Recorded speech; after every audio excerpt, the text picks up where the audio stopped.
반갑습니다. 서로 인사 한번 나누실까요? 반갑습니다. 반갑습니다. 네.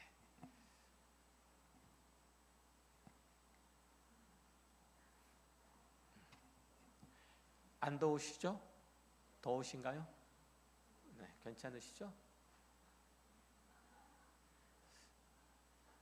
오늘 날씨가 제법 쌀쌀해서 히터를 좀 틀었는데 불과 한 달 전 이쯤 에어컨을 틀었던 것 같은데 벌써 히터를 틀어야 되는 그런 날씨입니다.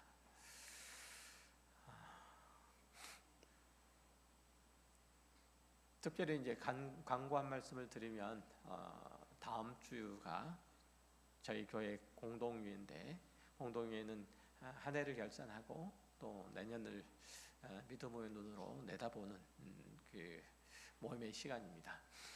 특별히 거기서 결정돼야 될 것들이 제법 있는데 요즘 이 모양 저 모양으로 공동체 안에 속하지 못한 이들이 제법 있습니다.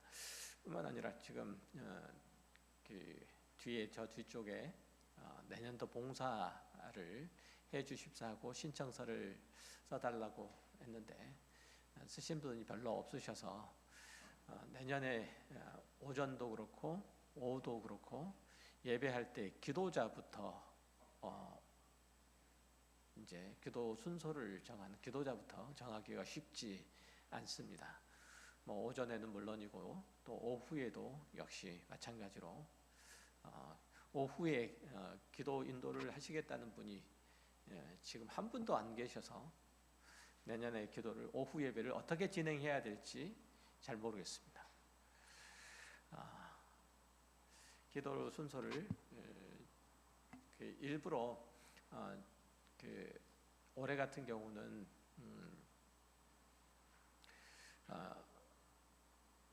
오후 예배도 오후 예배 특별히 이제 기도할 때 기도 순서를 잘 안 맡아주신 분들이 좀 있으셔서 올해는 좀 내년부터는 좀 자원하는 마음으로 그렇게 했으면 좋겠다. 그래서 오후 예배 기도는 빠짐없이 했으면 좋겠다는 마음으로 자원하시는 분들을 좀 찾고 있는데 한 분도 자원하지 않으셔서 특별히 예배 순서를 맡은 예배자로 예배 인도자로 그렇게 세움받는 것은 참 복되고 귀한 일들입니다. 하나님께서 그에게 주신 특별한 믿음의 내용이 있고 또 신앙의 분량들이 또 있고 또 복 주시기로 약속하신 내용들이 있으니 교회를 또 예배를 섬기고 또 이룬다는 그 마음으로 함께 해주셨으면 감사하겠습니다. 참 귀하고 복된 일입니다. 아무도 대답을 안 하셔가지고 어떻게 해야 될지 가능하시겠어요? 내년에 안 그러면 제가 오전에도 그렇고 오후에도 그렇고 다 예배를 저 혼자 쭉 이렇게 진행해야 되는데 그래도 괜찮으시겠어요? 좀 그렇죠? 함께 하셔서 이렇게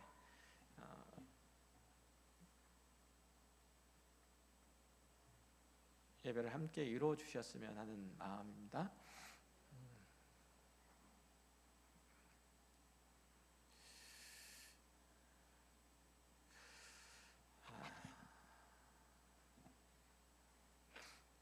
말씀 함께 나누도록 하겠습니다. 자, 긴장 좀 푸셔도 됩니다. 이제 긴장 좀 푸셔도 됩니다. 자, 마태복음 6장에는 유대인들의 경건 생활의 기본적인 방편들이 쭉 기록되어 있습니다. 그게 구제와 기도와 금식에 관한 것이었죠. 이 부분들에 대해서 예수님께서 가르치는 내용들이 지금 6장 1절부터 쭉 나타나 있죠. 주님께서는 가장 먼저 구제에 관한 교훈들을 주시죠. 그건 반드시 하나님의 의로우심을 나타내는 것이어야 한다. 그리고 이웃의 어려운 형편들을 진심으로 보듬되 그의 약함과 그리고 아픔과 부끄러움마저도 헤아리는 것으로 구제를 해야 된다고 말씀을 드렸어요. 그리고 이어서 본문 5절부터 8절까지는 기도에 관한 예수님의 가르침이 나타나 있고, 여기 이어서 9절부터는 너희는 이렇게 기도하라라고 주님께서 실예를 드신 것이 지금 실려 있어요. 예수님 당시 유대인들에게는 구제와 더불어서 기도 역시 그들의 경건 생활 중에 중요한 부분 중에 하나였습니다.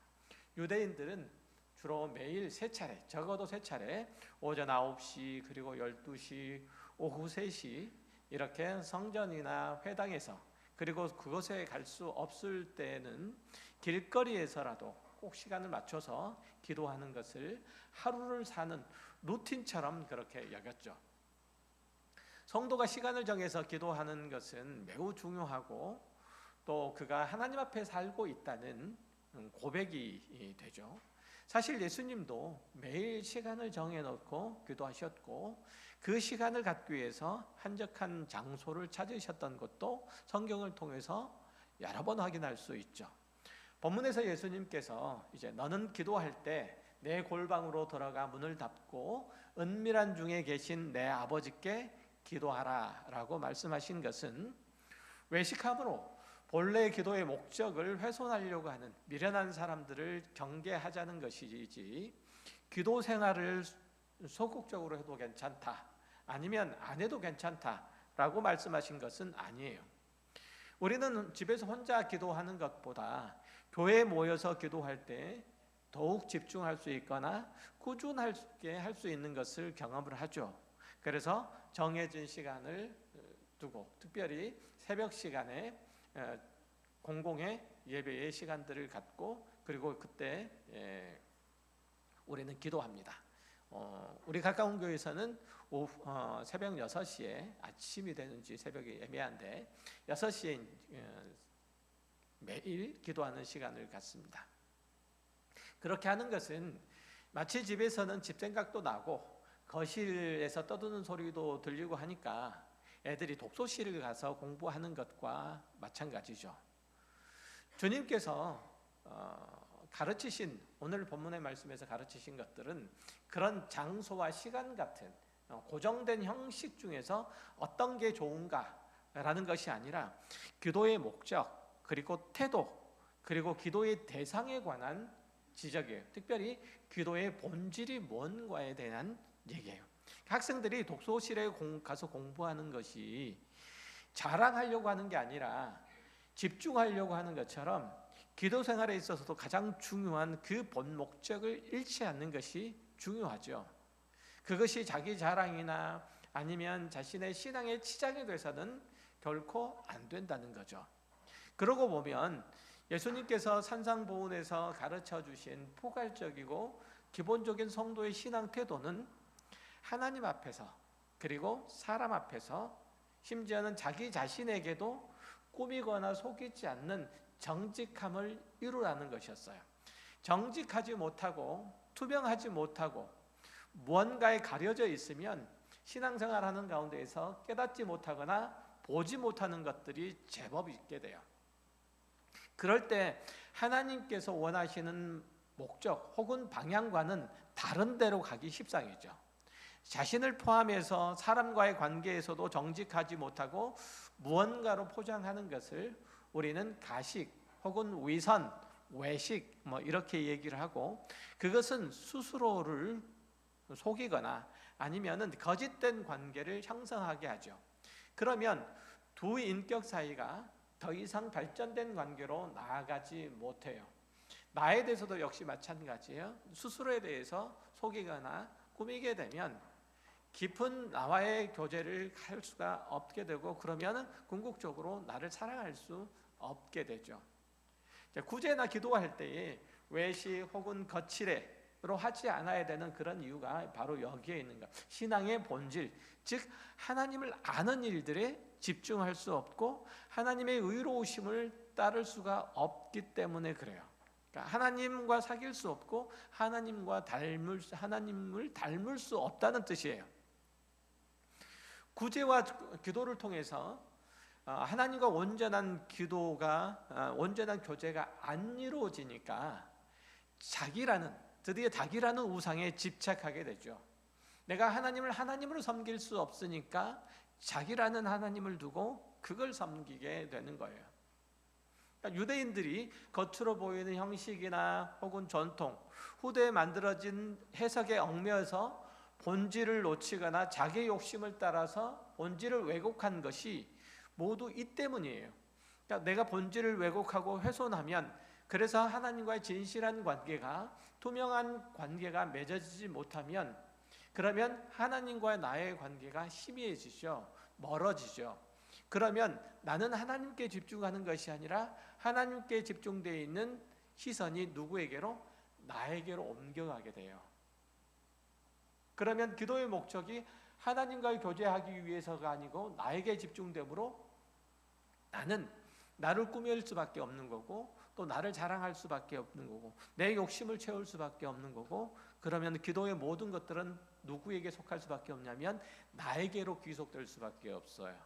그러니까 내 욕심을 위해서 아뢰게 되고 나를 치장하기 위해서 기도하게 돼요.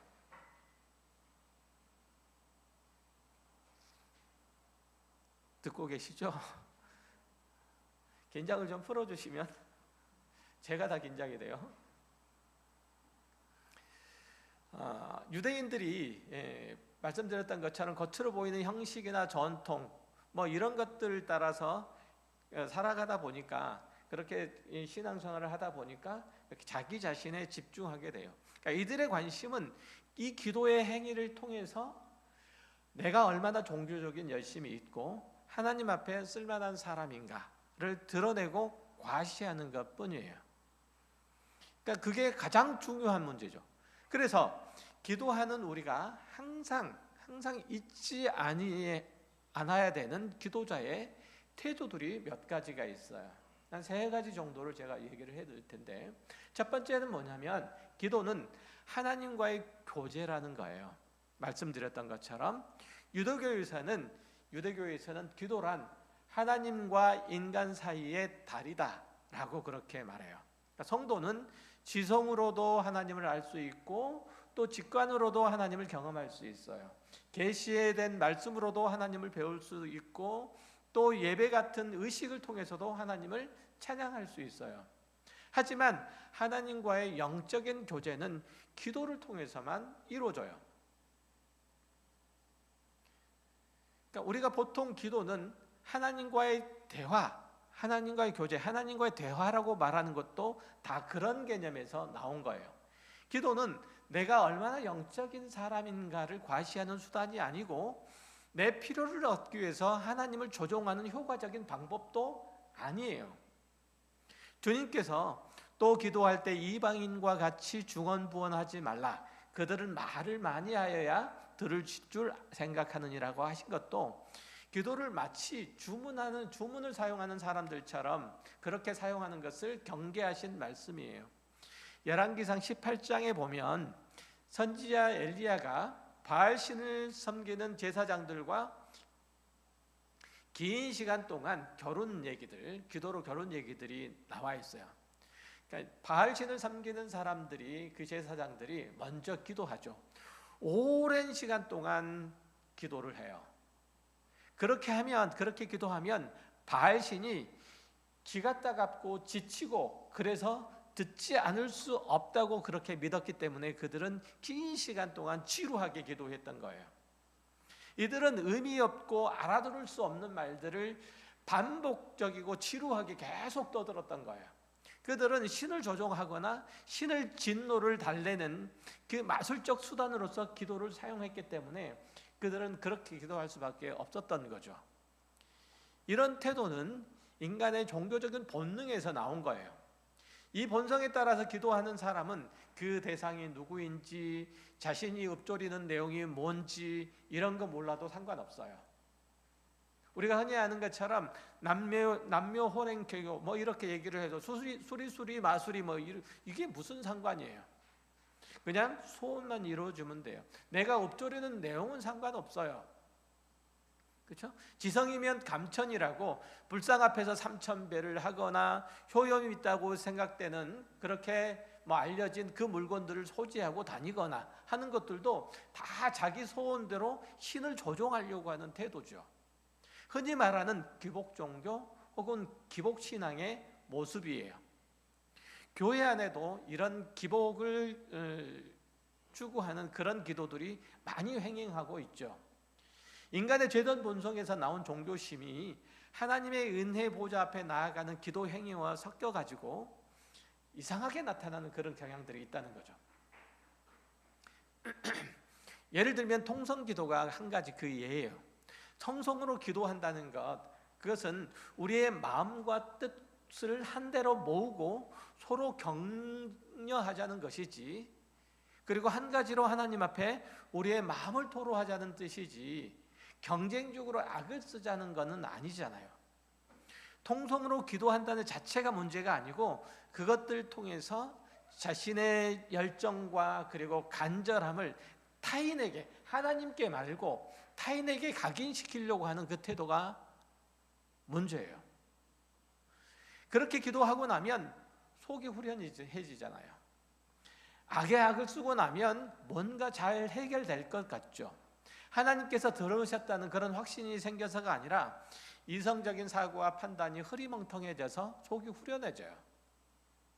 그래서 기도하고 나면 뭘 기도했어라고 얘기를 하면 그 내용을 잘 알 수조차도 없을 때가 꽤 많아요.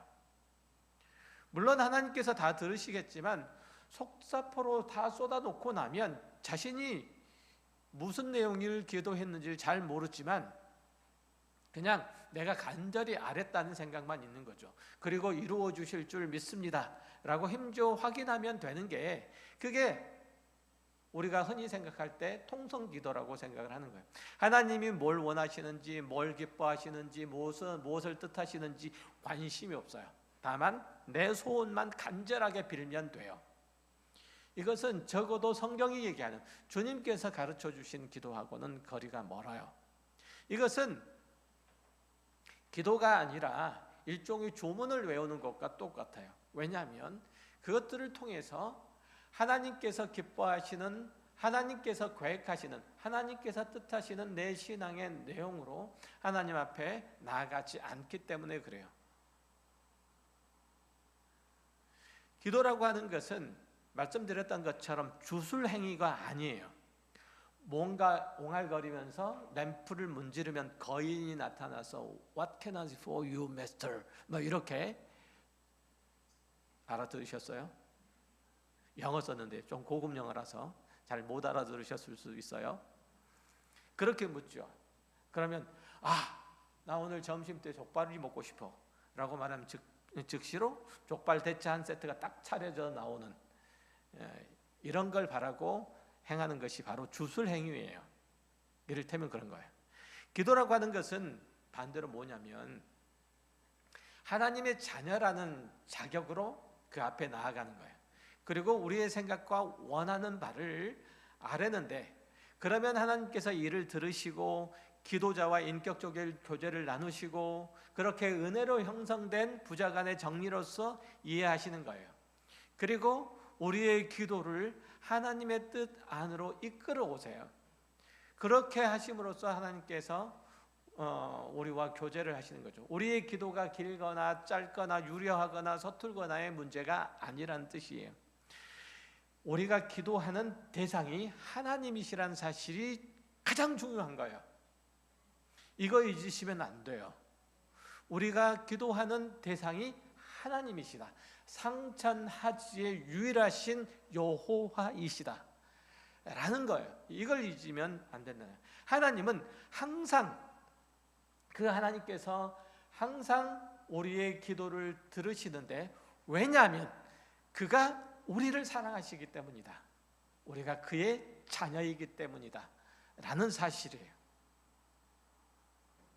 그러니까 우리가 하나님께 기도하는 것은, 하나님께 나아갈 수 있는 것은, 하나님께서 우리의 기도를 들으시는 것은 하나님께서 상천하제 유일하신 하나님이시며, 또한 우리가 그분의 자녀라는 전제 안에서의 기도이고 그 기도를 하나님께서 들으시는 거예요. 그러니까 하나님께서 우리의 기도, 그의 자녀들의 기도는 다시 말하면 항상 들으신다는 뜻이에요. 그게 데살로니가전서 5장에서는 뭐라고 말씀하시죠? 뭐라고 말씀하시죠? 쉬지 말고 기도하라 라고 하잖아요. 어떻게 하신다고? 내가 쉬지 않고 들을게 라는 뜻이잖아요. 안 쉬고 들을 테니까 안 쉬고 기도해 라는 뜻이에요. 의무가 아니고 우리의 특권으로서 기도하라는 거예요. 다만 우리의 기도가 응답되지 않는 것은 하나님과 우리의 생각이 다르기 때문이고, 하나님께서 예비하신 길과 우리가 정한 길이 다르기 때문이에요. 또는 야고보서 4장 3절의 말씀처럼 우리의 정욕으로 쓰려고 잘못 구했기 때문에 그래요. 하나님께서는 우리의 기도를 항상 들으세요. 그 기도대로 되느냐 마느냐 하는 것은 하나님의 일들이지 우리의 일이 아니에요. 우리가 할 수 있을 것 같으면 우리가 하지 왜 하나님께 가요? 그렇죠? 하나님의 일이기 때문에 기도라고 하는 것을 통해서 아랜다는 것은 하나님의 손에 맡깁니다라는 뜻이죠. 그러면 하나님이 하시도록 둬야지. 자칫 잘못해서 하나님을 주술 행위의 상대자, 기계적으로 조작해서 우리의 소원만 이루면 되는 그런 대상으로 이해하고, 그렇게 함으로써 결국 자기도 모르게 자신의 마음도 조작하고 하나님을 속이는 것들이 있어요. 통성 기도를 하다 보면 하나님의 신실하심과 자비하심에 의지해서 생각하고 따지고 굴복하고 그럴 여유가 없이 내 할 말만 그냥 소리를 지르고 어떤 의미에서는 악다구니만 쓰고 나오는 경우가 종종 있죠. 기도는 만세 삼창하듯이 전의를 다지고 주여 삼창하고 하나님과 싸우려고 나가는 게 아니에요. 기억하셔야 돼요. 기도는 하나님과 다투려고 나가는 게 아니에요. 기도는 인격적인 하나님과의 교제예요. 영적 교제예요. 그리고 대화예요. 기도를 통해서 우리는 하나님의 뜻을 알아야 되는 거예요. 이게 먼저예요. 이게 먼저예요. 기도를 통해서 우리는 하나님의 뜻을 알아가요. 내 뜻을 하나님께 구하는 게 아니고, 처음에는 내 뜻을 하나님께 구했을지라도 점차적으로 하나님의 뜻을 알아가는 게 기도예요. 그래서 우리가 계속 그 문제들에 대해서 기도하다 보면 기도의 내용이 바뀌는 걸 우리는 종종 경험하잖아요. 어떤 문제를 두고 내가 기도를 했는데 처음에는 이렇게 기도했는데 나중에 보니까 저 방향으로 이상하게 내가 기도하고 있더라 라는 걸 많이 경험하시죠. 그렇죠. 왜냐하면 그렇게 기도는 하나님과 영적 교제이기 때문에 하나님께서 자꾸 교정시키시는 거예요. 그렇게. 기도는 하나님께 자기 소원과 사정을 아래로 나가는 것이죠. 그렇죠? 그리고 하나님의 뜻을 구하는, 하나님의 동의를 구하는, 그리고 하나님께서 일하시기를 구하는 그런 수단으로서 우리는 기도를 사용해요. 이 일들에 대해서 내가 결정하고 내가 시행할 능력이 저에게는 없습니다라는 신앙의 고백의 행위예요. 그러니까 다시 말하면 그 최종의 결재권을 하나님께 넘겨드리는 순종의 행위예요. 기도는 순종의 행위예요. 내가 하나님을 조종하는 게 아니고 하나님의 말씀에, 하나님의 뜻에, 하나님의 계획에 내가 순종하는 행위예요. 마가복음 9장 14절 이하에는 제자들에게 말을 못하는 귀신 들린 자들 데리고 온 얘기가 실려 있어요. 제자들이 여러 수단들을 강구하죠. 그러자 고치지 못하자 예수님께서 귀신을 쫓아내신 이후에 제자들에게 말씀하세요. 뭐라고 말씀하시냐면 기도 외에는 이런 일이 일어날 수 없다라고 그렇게 꾸중을 하세요.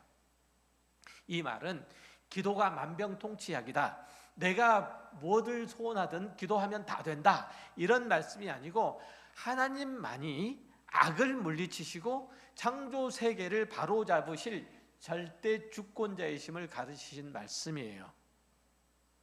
기도 이외에는 이런 일이 일어날 수 없다. 기도를 통해서 우리는 누구를 초대해요? 우리의 삶의 현실에 하나님을 초대하잖아요. 그렇죠? 하나님께서 하시도록 하나님 초청하시죠. 그러면 이 일의 주권자는 누구예요? 내가 아니고 하나님이시지. 하나님을 초청해서 하나님께서 하시는 거니까. 그렇죠. 그래서 기도 외에는 이런 일가 일어날 수 없다라고 하신 말씀이 그런 하나님만이 온 우주와 만물의 절대 주권자요 창조주이시며 이 세상의 모든 죄와 악을 물리치신 없애시는 유일하신 분이시다라는 고백이에요. 그래서 기도하는 사람에게서는 항상 하나님께 대한 순종과 용서와 사랑과 섬김이 나타나기 마련이에요. 왜냐하면 그가 하나님 앞에 나아가기 때문인 거죠. 기도하는데 용서함이 없고 섬김이 없고 인격과 삶의 변화가 없을 수가 없다는 거예요. 기도를 통해서 하나님 앞에 엎드리고 그분과 교제하고 그 뜻을 헤아렸던 이가 누구세요? 가장 먼저는 생각나는 게 예수 그리스도시잖아요. 그가 그렇게 십자가를 지는 능력까지도 기도를 통해서 얻으셨어요. 그가 기도하지 않으셨으면 십자가를 지지 못하셨을 거예요. 마찬가지로 우리가 하나님께 기도하는 것은 그분의 성품과 계획과 능력 안으로 들어가는 거예요. 하나님께 기도하는 자는 하나님을 닮을 수밖에 없어요. 왜냐하면 하나님께 순종을 다할 거니까. 그렇죠. 기도는 하나님께 순종하겠다는 우리의 표잖아요. 그래서 하나님을 닮을 수밖에 없는 거예요. 두 번째로는 기도는 나의 형편을 하나님 앞에 정직하게 내려놓는 일이기 때문에 위선과 거칠어로 할 필요가 없다는 거예요. 기도는 나의 약함을 솔직히 인정하는 거예요. 나의 죄악됨을 가감없이 고백하는 거예요. 하지만 우리는 어려서부터 자신을 감추고 포장하는 데 매우 익숙하죠. 그래서 겸손하고 정직하게 하나님과 그리고 사람과 그리고 나 자신과 마주대하기가 되게 어려워하는 사람들이 우리예요. 그래서 우리는 늘 긴장하죠. 불안해하면서 살아가요. 사람들과의 관계에서는 꾸미고 짐짓 꾸미고 거짓으로 말하고 이렇게 해서 넘어갈 수 있어요. 그게 통해요. 그런데 하나님과의 관계에서는 그럴 수가 없어서 그 관계를 끊어버리고 숨어서 살아가요. 예수를 믿지 않는 자연인들은 이런 상황에 늘 놓여 있어요. 항상 그걸 너무나도 당연하게 여기고 살죠. 하지만 예수를 믿고 나면 하나님과의 맺은 관계를 아예 끊을 수가 없으니까 하나님 앞에서 자신들을 감추는 일들이 하나둘씩 늘어가요. 하나둘씩 생기고 늘어가요. 하나님을 떠나지는 않지만 그렇다고 하나님께 가까이 가지도 않아요. 하나님과 친밀한 교제 안에 있지 않기 때문에 하나님을 신뢰하는 것도 점점 줄어들어요. 하나님을 신뢰하지 않으니까 내가 하나님께 기도할 수가 없는 거예요. 내가 하나님께 뭔가를 기대해야 하나님께 기도할 거 아니에요. 그런데 하나님을 신뢰하지 않아요. 그래 하나님을 기대할 수가 없는 거죠. 그러니까 기도하지 않는 거예요. 그러면 결국은 내 모든 일들을 진실하지 않으니까 진실하고 정직하게 낱낱이 아랠 수가 없죠. 하나님을 신뢰하지 않으니까. 예수님이 지적하신 대로 중언부언 기도할 뿐이에요. 하나님께서는 우리의 모든 형편과 상황들을 다 아시고 그것들을 맡기기를 원하시는데 오히려 우리는 그런 요구를 하시는 하나님이 불편해요. 하나님 앞에 나아가서 미주알 거주알 아뢰는 것이 되게 서먹하고 어색해요. 그리고 시간 낭비인 것처럼 여겨져요. 하나님 앞에 상한 심령으로 나아가는 것이 불가능해진다는 뜻이에요. 하나님, 제가 하나님 앞에서 죄를 범했습니다. 제가 이를 앙다물고 누군가를 미워했고 지금도 용서할 수가 없습니다. 하나님, 누군가와 나를 끊임없이 비교하고 열등감에 사로잡혀서 아직까지 그를 시기하고 있습니다. 옆에 있는 사람에게는 그렇게 많이 주시면서 왜 나에게는 그렇게 인색하십니까? 하나님을 원망하고 있습니다. 이렇게 정직하게 마음을 쏟아놓고 용서를 구하는 것, 하나님의 인도하심을 바라는 것이 하나님께서 원하시는 상한 심령인데 그렇게 기도할 수가 없는 거예요. 하나님, 제가 누구에게 상처를 받았습니다. 너무 아프고 속이 상합니다. 그 사람을 이해하고 용서하고 싶은데 너무 내 자존심이 상하고 화가 나서 견딜 수가 없습니다. 저를 불쌍하게 여기시고 그리스도의 용서와 평안을 주시옵소서. 이렇게 정직하게 상한 감정을 쏟아내서 하나님의 긍휼을 구하는 것이 하나님이 찾으시는 상한 심령이에요. 각종 미사 요구를 써서 예쁘게 포장한 말솜씨가 좋은 사람을 찾으시는 게 아니에요. 그런 기도를 찾으시는 게, 들으시는 게 아니에요. 은밀한 중에 계신 하나님 앞에 나아가서 상한 심령을 쏟아놓지 못하는 사람에게 이제 보이는 것은 뭐밖에 없다고요? 자기밖에 없는 거예요. 자기밖에. 옆에 있는 사람밖에 없는 거예요. 그러니까 자기밖에 없고 자기를 위해서 자기를 치장해야 되고 포장해야 되고 예쁘게 보여야 되고 과시해야 되니까 옆에 있는 사람을 의식할 수밖에 없죠. 옆 사람에게 자신이 제법 열심히 있고 성실한 신앙인임을 드러내려고 외식하거나 위선적인 태도를 보일 수밖에 없다는 거예요. 자신의 마음을, 자기 마음을 하늘에 두어야 되는데 하나님과의 관계가 서먹해졌어요. 그러니까 옆 사람을 의식해서 큰 소리로 떠들고 난리를 칠 수밖에 없는 거죠. 기도란 우리의 영혼을 하나님을 향하게 하는 일들인데 오히려 회당과 큰 거리 어귀에 나가서 거기에 있는 사람들 앞에서 위선을 떨어요. 사람들에게 보여줌으로써 자신이 경건한 사람을 증명하고 그럼으로써 다른 이들에게 칭찬을 받고 공동체 내에서 지위도 올라가려고 하는 그런 의도에서 기도를 하고자 해요. 그럴 필요가 없어요. 예배 시간에 나와서 대표 기도를 할 때도 역시 마찬가지예요. 사람 앞에서 보이자고 하는 게 아니고 하나님께 기도하자는 거잖아요. 우리 성도들, 예배하는 모든 무리들을 이끌고 하나님의 보좌 앞으로 나아가자는 뜻으로 대표자는 서 있는 거예요. 하나님만 보면 되는 거예요.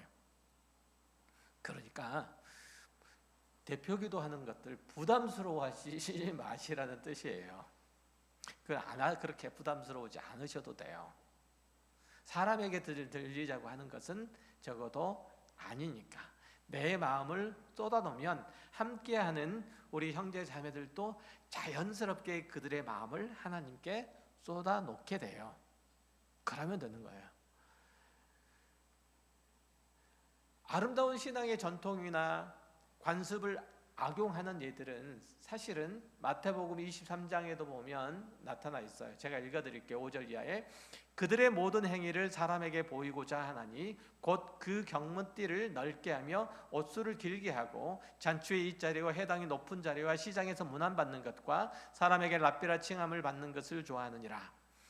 유대인들은 기도할 때 계명의 말씀들을 담은 가죽 지갑 같은 것을 이제 여기에다가 이마에다가 그리고 머리에 이마에다가 그리고 여기 팔뚝에다가 차고 해요.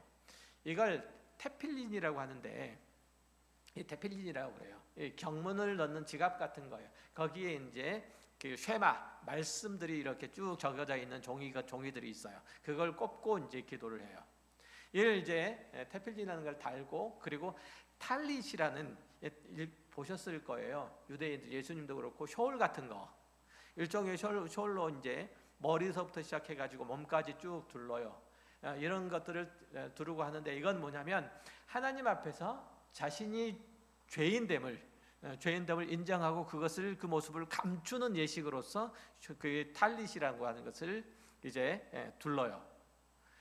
그런데 그 경문을 크게 만들고 그리고 또 숄에 달린 옷술 그것을 이제 찌찌트라고 하는데 숄 끝에 보면 길다랗게 옷술이라는 게 있어요. 찌찔릿이라고 하는 게 있어요. 이것을 길게 만들어 가지고 자신의 신앙이 얼마나 열심인지 또 신앙 공동체 안에서 자신의 위치가 어느 정도인지를 과시하는 수단으로 삼기도 했다는 거예요.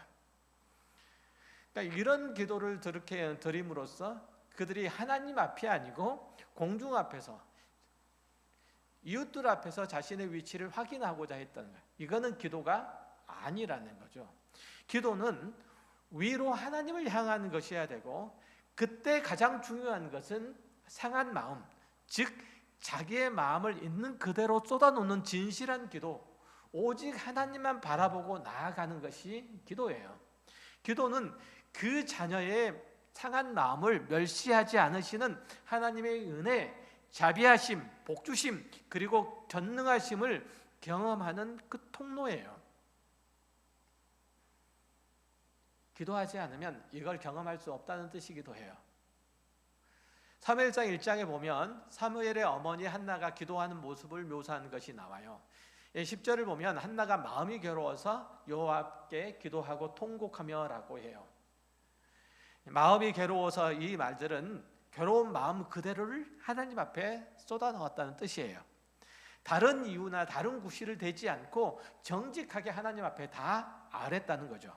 그리고 12절과 13절을 보면 그가 여호와 앞에 오래 기도하는 동안에 엘리가 그의 입을 주목한즉 한나가 속으로 말하며 입술만 움직이고 음성은 들리지 아니하므로 엘리는 그가 취한 줄로 생각한지라 라고 묘사하고 있는데, 보면 한나는 오직 하나님께만 집중해서 간구했다는 뜻이에요. 사람들에게 들리도록 한 기도가 아니고 그 마음 깊은 곳에서 나오는 슬픔, 아픔, 탄식 이런 것들을 쏟아낸 거예요. 물론 크게 부르짖어서 들리도록 기도할 수도 있고 또 그럴 필요도 있어요. 그러나 지금 한나는 실로의 성막에서 기도를 하고 있는 거예요. 한나 위에 수많은 사람들이 지금 성막으로 드나드는 형편이에요. 거기서 한나는 마음으로 하나님 앞에 기도를 하고 있는 거예요. 기도는 그렇듯 오직 하나님을 향해야 되고 사람에게 보이려고 하거나 다른 의도나 목적을 가질 때 정직하고 투명하게 그렇게 기도할 수가 없죠. 하나님 앞에 나아갈 수가 없게 돼요. 세 번째로는 기도는 겸손함으로 하나님 앞에 나아가는 거예요. 무한하신 하나님 앞에 기도하는 내가 어떤 존재인지, 어떤 형편에 있는지 솔직히 고백하고 인정하는 거예요. 이게 기도예요. 자신이 유한하고 그리고 무지하고 무능한 존재인 것을 깨닫고 하나님의 용서와 긍휼과 자비를 구하는 거예요. 그리고 그 다음에 그 모든 것들을 하나님께 맡기는 거예요. 이런 신앙 태도를 견지하지 않으면 결코 우리는 골방을 찾을 수가 없어요. 겸손히 하나님 앞에 나아가서 엎드려 기도할 수도 없어요. 또 그렇게 기도하는 자는 하나님의 절대 주권을 인정하지 않을 수 없어요. 살다 보면 우리는 병에 걸리거나 아니면 죄악에 빠지거나 환경의 어려움을 겪는 경우가 종종 있죠. 그럴 때 성도들은 당연히 하나님 앞에 엎드려요.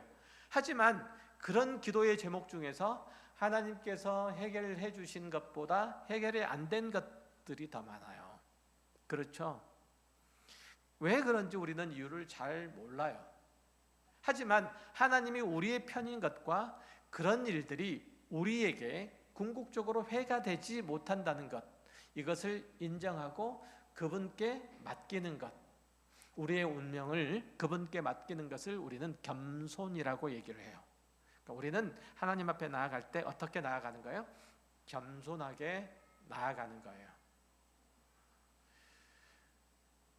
그 일들이 이루어지기를 소원하는 내 마음이 너무 커가지고 아무래도 좋다, 내 병만 낫게 해주면 그가 내 신이다, 누가 내 병을 낫게 해주든지 누가 내 이 형편을 개선시켜주든지 그럴 수 있는 신이 바로 내 신이다, 내가 섬기는 신이다, 이런 마음을 가지면 참된 성도라고 할 수가 없는 거죠. 오직 하나님께만 참된 복과 생명이 있음을 알고 그분께 항복하는 것이 진실한 성도고 겸손한 기도자예요. 창세기 49장에 보면 야곱이 임종 즈음에 자녀들을 축복하는 내용들이 나와요. 22절 이하에 보면 야곱이 요셉을 위해서 축복하는데 그가 의미심장한 얘기를 해요. 내 아버지의 축복이 내 선조의 축복보다 나아서라는 말을 하거든요. 내 아버지는 당연히 야곱이고, 야곱이 요셉에게 한 얘기니까 내 아버지는 당연히 야곱이고, 그리고 내 선조는 당연히 이삭과 아브라함일 거예요. 얼른 생각해봐도 야곱은 그의 아버지 이삭이나 할아버지 아브라함에 비하면 형편없는 신앙생활, 신앙인생을 살았어요. 그럼에도 불구하고 야곱이 그런 말을 할 수 있었다는 것은 복은 축복하는 사람이 주는 것이 아니라 만복의 근원이신 하나님이 주시는 것이기 때문에 그를 축복할 수 있었던 거예요. 야곱이 요셉을 축복할 수 있었던 것은 그가 믿는 하나님이 여호와이시기 때문에, 여호와가 하나님이시기 때문에 야곱이 요셉을 축복할 수 있었던 거지, 그가 특별한 신앙에 연륜이 깊어서 혹은 하나님께서 인정하시는 신앙을 다른 그의 부모는 아버지나 할아버지보다 더 많이 쌓아서 그래서 그가 그렇게 기도할 수 있었던 것은 결코 아니에요. 야곱의 생애는 욕심과 미련함으로 그야말로 험악한 세월이었잖아요. 그 모든 상황에 함께 하시고 언약하신 것을 지키시는 하나님을 알아가면서 그는 겸손해서 하나님 앞에 주권적으로 엎드릴 수 있었고 또 복을 구할 수 있었어요. 기도는 그렇게 하나님의 은혜 부어주심을 경험하고 그 일들을 이루심을 기다리는 일들이 기도예요. 그러니까 기도는 어떤 의미에서 보면 험악한 인생을 산 사람이 훨씬 더 잘할 수 있어요. 그래서 여기까지 온 사람, 하나님이 어떤 분인지 잘 아는 사람, 이 사람이 기도를 더 잘할 수 있는데 하나님이 어떤 분인지 잘 아는 사람은 바로 저 같은 사람이에요. 저도 야곱과 같이 험악한 인생을 살아왔는데 그렇게 살아온 사람들이 하나님 앞에 기도할 수 있는 거예요. 그런 의미에서 볼 때 기도라는 것에는 그 기도자의 자기 주장, 자기 목, 자기 권리 이런 게 없어요. 기도 많이 했더니 응답했다라고 목에 힘줄 것도 없어요. 기도할 때 자격이 없음을 인정하고 겸손히 무릎 꿇는 이외에 기도자가 취할 수 있는 태도는 아무것도 없어요. 예수님께서도 성부 하나님의 기뻐하심을 위해서 이 땅에 오셨고 또 그 계획하신 모든 일들을 순종함으로써 이루셨어요. 예수님께서도 우리보다 높으셔서가 아니고 하나님께 무엇을 얻어낼 권리가 따로 있으셔서가 아니고 성부 하나님께 매달려서 그분의 돌보심을 통해서 그 존재와 삶의 동력을 얻으셨던 거예요. 굉장히 중요한 얘기예요. 예수님께서 별도로 능력을 가지신 것 아니에요. 예수님께서 부활하신 것도 하나님께서 그분을 일으키신 거지 예수님께서 벌떡 죽었다가 일어나신 것 아니잖아요. 그럼 죽은 사람이 아니지. 그렇잖아요. 하나님이 그 모든 일들을 하신 거예요. 그러니까 그분의 존재와 사역과 그 모든 동력들은, 삶의 동력들은 다 성부 하나님으로부터 얻으신 거예요. 이 예수로 말미암아서 자녀된 모든 사람도 이와 같이 성부 하나님으로부터 필요한 모든 것과 복과 영광을 공급을 받는 거예요. 이것에는 예수님이나 우리나 차별이 없어요. 하나님께서 베푸시는 은혜를 입고 복을 얻은 자로서 우리가 자랑이 있다면 그 하나님을 아버지라고 부르는 특권을 가진 것 외에 아무것도 없어요. 그분의 이름을 부르면서 엎드려 기도할 수 있는 그 영광을 얻은 것 외에는 아무것도 없다는 거예요. 나는 너와 달라서 이런 응답을 얻었다, 이렇게 자랑할 게 우리는 없다는 거예요. 우리의 신앙이 훌륭하고 행위가 안전해서 우리 기도가 너무너무 유려하고 또 달변이어서 하나님께서 우리의 삶에 개입하시고 어떤 문제를 해결하시는 것이 아니라 우리 존재 자체를 사랑하시고 귀히 여기시기 때문에 그래요. 우리의 기도가 너무너무 간절하고 절박해서 하나님께서 들으신 것 아니에요. 물론 그런 것도 있지만 우선적으로는 하나님께서 우리를 사랑하시기 때문에, 하나님이 우리의 아버지이시기 때문에 우리의 기도를 들으시는 거예요. 이거는 가장 기본적인 전제예요. 그 위에 다른 것들도 있는 거예요. 우리가 하나님께 나아가고 그래서 기도하고 결제를 받는 것도 다 하나님의 뜻을 헤아리고 그 안에서만 닥친 내 일들을 조망하고 마음을 고쳐먹기 위해서 우리가 하나님께 기도하는 거예요. 우리의 열정적인 신앙의 행위들과 잘난 명분이 하나님 앞에 가도록, 우리를 하나님 앞에 가도록 그렇게 입장권을 주는 게 아니에요. 이 사실 안에서 하나님 앞에 나아가시길 바라요. 하나님께서 부르시는 이 기도의 자리를 꼭 되찾으시길 바라요. 그리고 기도의 시간을 늘리시길 바라고 그 내용도 깊어지시길 바라고 그 주제도, 그 기도의 제목들도 좀 다양해지시길 바라요. 그리고 기도할 때마다 기억하시길 바라요. 무엇이 기도의 본질이고 무엇이 기도할 때 상한 심령의 기도인지, 무엇이 겸손한 기도인지를 되새기길 바라요. 특별히 2025년 교회 목표, 기도 제목이 뭔 줄 아세요? 저 뒤에 써붙여놨어요. 혹시 보신 분이 있으세요? 그 중에 하나가 기도로 승리하는 교회예요. 기도로 승리하는 교회. 부디 은밀한 중에 갚으시는 아버지의 선하시고 복되신 손길들을 충분히 그리고 충만히 경험하는 2025년 내년 한 해 그리고 우리의 모든 신앙의 인생이 되시기를 주의 이름으로 축원합니다. 기도하겠습니다. 하나님 감사합니다. 하나님께서 기도라는 은혜의 방편들을 통해서 우리와 교제하시며 우리에게 말씀하시며 우리를 가르치시며 그 선하신 뜻 가운데 인도하시며 그 놀랍고 신비로운 일하심을 경험할 수 있도록 목도할 수 있도록 초대하십니다. 하나님, 그것이 기도라는 방편들 속에서, 은혜의 방편들 속에서 주어진 것인 것만큼 우리가 기도하는 일들을 게을리지 하지 않도록 해주시고, 그래서 하나님의 선하시고 의로우시고 복되신 뜻이 우리를 통해서 풍성하게 나타나는 하나님의 이름이, 하나님의 영광이 우리의 신앙 전단을 통해서 높여지는 귀한 하나님의 복된 자녀들 다 되게 하여 주옵소서. 특별히 2025년 한 해 동안에는 기도로 승리하는 교회로 목표와 기도 제목을 주님께서 허락하여 주셨으니 그 목표를 따라서 우리 가까운 데 속해 있는 모든 성도들이 더욱 하나님 앞에 은밀하게 나아가는 시간들을 늘려가는 그 기회들 자주 갖는 하나님 귀한 자녀들, 하나님 귀한 기도자들 다 되게 하여 주옵소서. 감사드리며 예수 그리스도 이름으로 기도했습니다.